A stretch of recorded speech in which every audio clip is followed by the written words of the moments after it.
I'm actually the field training officer for my particular shift. There's 3 of us that kind of are overhead of training, education, compliance, etc. So I happily wear the hat for the shift that's on today. A little bit about me before I kind of get started. Before I worked here in Emerald Isle as a paramedic, I worked for a little while in the city of Rocky Mount.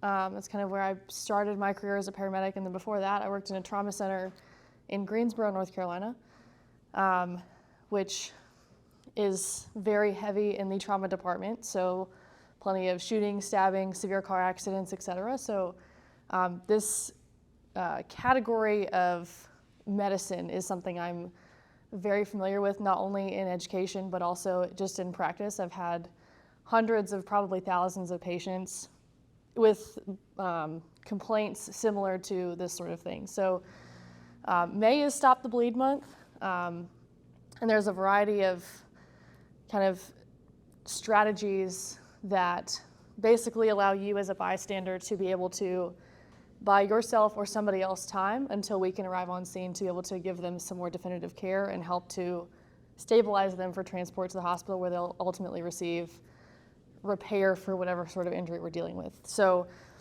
I don't want to be up here and lecture you all for an hour, so this will be very interactive. I'll go over a little bit of information at the beginning, and then we'll have some kind of hands-on so you guys can not only have some experience with some of our equipment and like a proper tourniquet, which is the ultimate kind of gold standard for this, but then I also have sheets, towels, and some ACE bandages so that you can see how to be able to stop the traumatic bleeding with things you'd have in your house, at the beach, etc.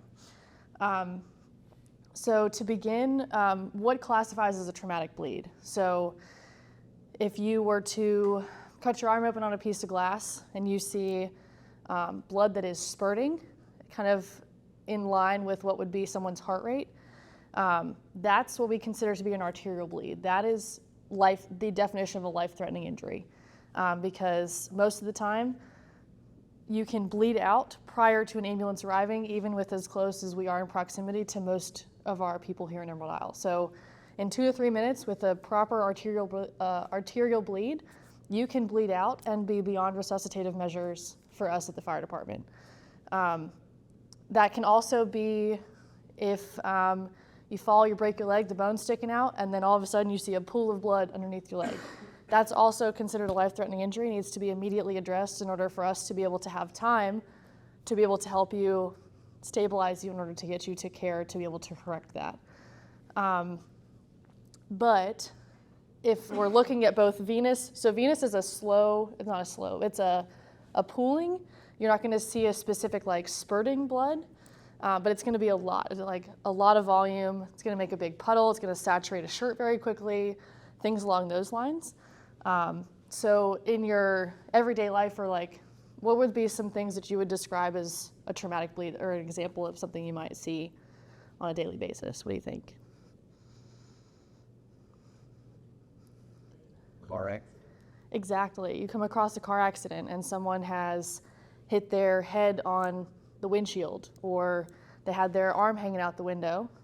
They rolled their car over. Their arm's not there anymore, right? Which is super unfortunate, but it is a very life-threatening situation, and can sometimes you have the ability to make the difference in whether that person lives or dies before an ambulance or a fire department or a police officer can get to them. That's a great example. What's another one? Fall down the stairs. Absolutely. Fall down the stairs and you hit something on a picture frame, and that picture frame, like the glass breaks, you cut your arm open, or you fall and you break your arm in such a way that the bone is sticking out of your arm and you've severed the veins and the arteries running down your arm. That, again, falls in that life-threatening category where you can bleed out very quickly if that's not appropriately addressed. Yeah, exactly. So we are in a beach town. Absolutely, you can encounter wildlife in the ocean. Their teeth can be very sharp.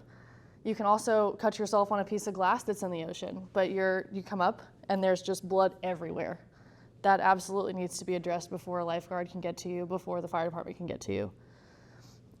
So Stop the Bleed is a division of the American College of Surgeons. They have their own nonprofit to be able to do Community education, it's also a specific movement to teach teachers, first responders, emergency department staff, fire departments, anyone who's a public-facing role, or bystanders even, but for the formal training, we're looking for people who are going to be interacting with the public on a regular basis. So that can even be, the managers at Publix, or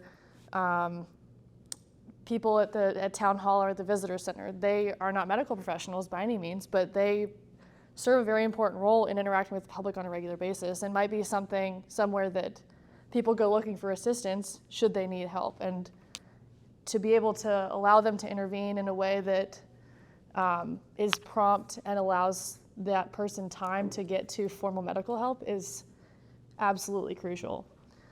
So for this, I know this is kind of zoomed out a little bit, but we've got 3 basic steps when we're talking about stopping the bleed. The first thing is, if you're able, pressure is key. So you want to take your hand, when you are rescuing yourself, you want to put pressure as firm as possible to see if you can stem the bleeding initially while you look for other things that can help you until you're able to get yourself in a position to be able to call 911. So first thing is apply pressure with your hand. So you want to grab the wound, you want to try and close it best you can, and then push down really hard, almost painfully, to be able to stem the circulation to that particular area.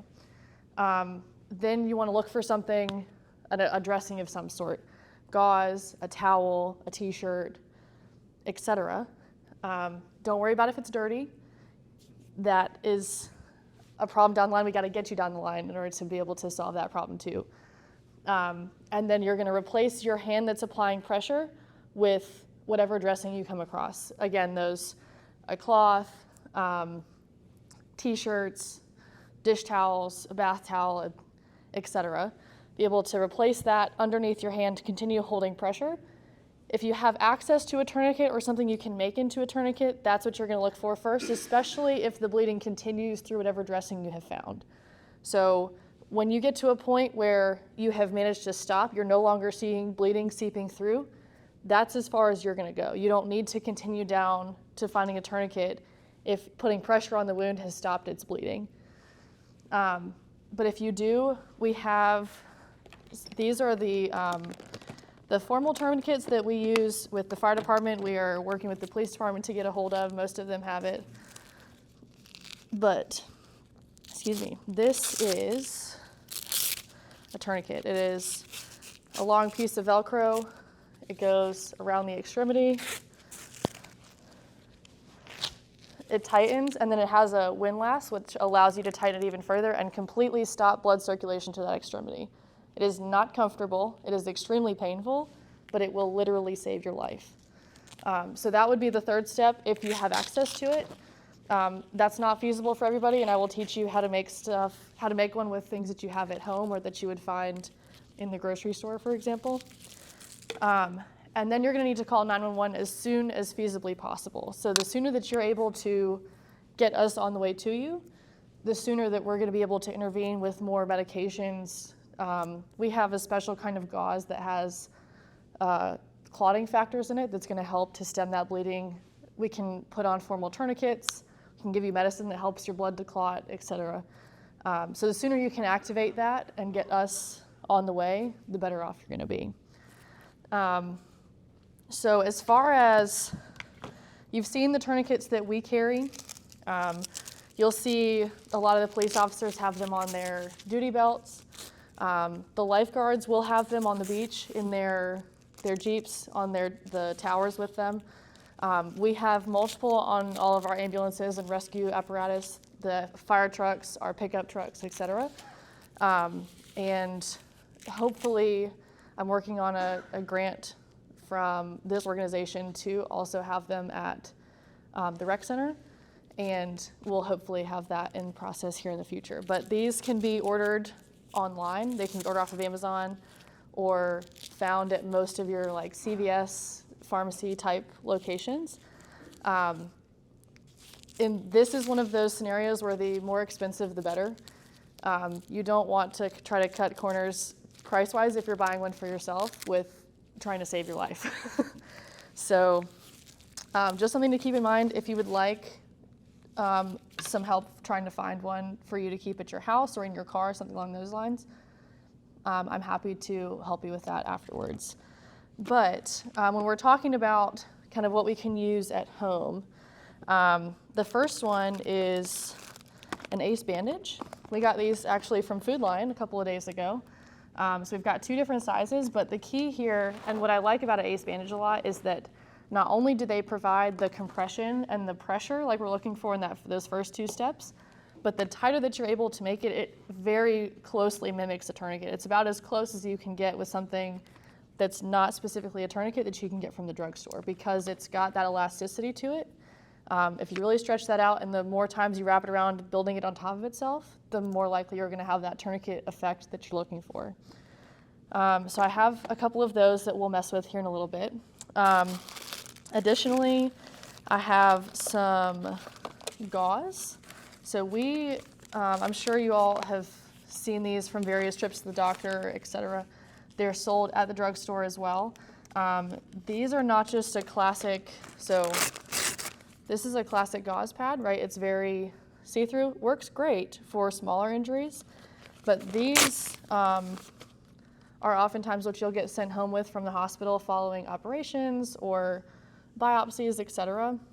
These are very absorbent pads. These are going to work great in that dressing category. So if you can grab a couple of these, if you have them in your bathroom, in the kitchen, like in a first aid kit somewhere, these are going to be great to be able to apply that pressure with, because they're super absorbent, and then they're going to help your body start to try and clot as soon as they become saturated with blood. And then I have a pillowcase. So you can still do the same thing. You can fold it in half or roll it, and then you can put it around the extremity. If you tie it and then twist it, you can twist it down tight enough to where it will have that same tourniquet type effect and that pressure dressing that we're looking for. I also have a bed sheet and a bath towel. Again, you can cut those up into strips if you have access to it, rip them, whatever you want it to be small enough where you can have the dexterity to be able to wrap it around whatever extremity you're looking for, be able to use it to put pressure. The only place we are not going to put a tourniquet or any sort of a tourniquet type dressing is the neck. I know that sounds silly, but it has happened before, I promise. You get tunnel vision, you're like, oh no, I'm supposed to do pressure dressing, tourniquet. We're not going to put a tourniquet on the neck.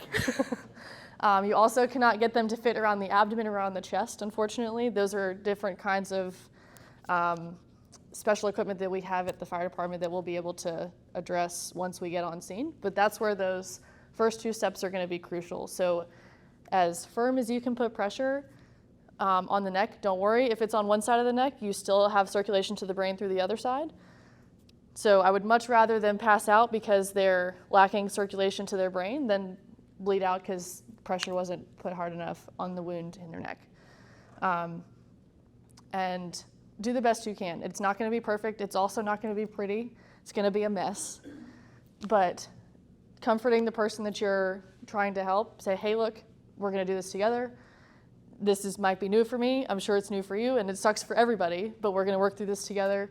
We have help on the way. You're going to be fine. It's okay. That's going to help to bring their heart rate down, and that in turn is going to decrease the amount they're actually bleeding from whatever injury you're trying to help them with.